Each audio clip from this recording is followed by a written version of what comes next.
خبر آپ کو دیں کہ آفیشیل سیکرٹ ایکٹ خصوصی عدالت نے سائفر کیس کی کارروائی ان کیمرہ کرنے کی درخواست منظور کر لی۔ بات کرتے ہیں ڈان نیوز کے نمائندے عمر مہتاب برنی سے۔ عمر برنی، آگاہ کیجیے گا اس حوالے سے۔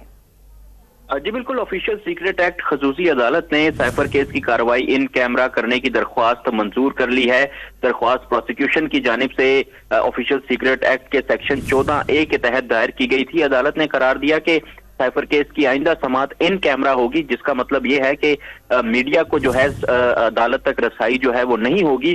تاہم عدالت نے قرار دیا ہے کہ فیملی ممبران کو دوران سماعت کمرہ عدالت تک رسائی دی جائے گی۔ عدالت نے سائفر کیس کی سماعت کل تک کے لیے ملتوی کی ہے۔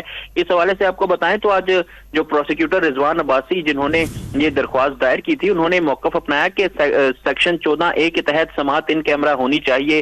مقدمہ آفیشیل سیکرٹ ایکٹ کے تحت بنایا گیا ہے، اسی وجہ سے ان کیمرہ سماعت ضروری ہے۔ سیکشن 14A کے مطابق حالات و واقعات کے تناظر میں ٹرائل کو خفیہ رکھنے کا کہا گیا ہے۔ موجودہ کیس کے حالات و واقعات بھی تقاضا کرتے ہیں کہ جیل ٹرائل ان کیمرہ ہو۔ جب سائفر ایک سیکرٹ ڈاکیومنٹ تھا تو سماعت بھی ان کیمرہ ہونی چاہیے۔ رضوان عباسی نے مزید کہا کہ چارج فریم ہو چکا ہے، اب شہادتیں ریکارڈ ہونی ہیں اور چاہتے ہیں کہ شہادتیں ریکارڈ کرتے وقت سیکریسی کو ملحوظ خاطر رکھا جائے۔ دلائل سننے کے بعد عدالت کی جانب سے فیصلہ محفوظ کیا گیا تھا، جو کہ اب سے کچھ ہی دیر پہلے سناتے ہوئے عدالت نے پروسیکیوشن کی یہ درخواست منظور کر لی ہے اور اب سائفر کیس کا جو ٹرائل ہے وہ ان کیمرہ ہوگا۔ بہت شکریہ تفصیلات دینے کے لیے عمر مہتاب برنی آپ کا۔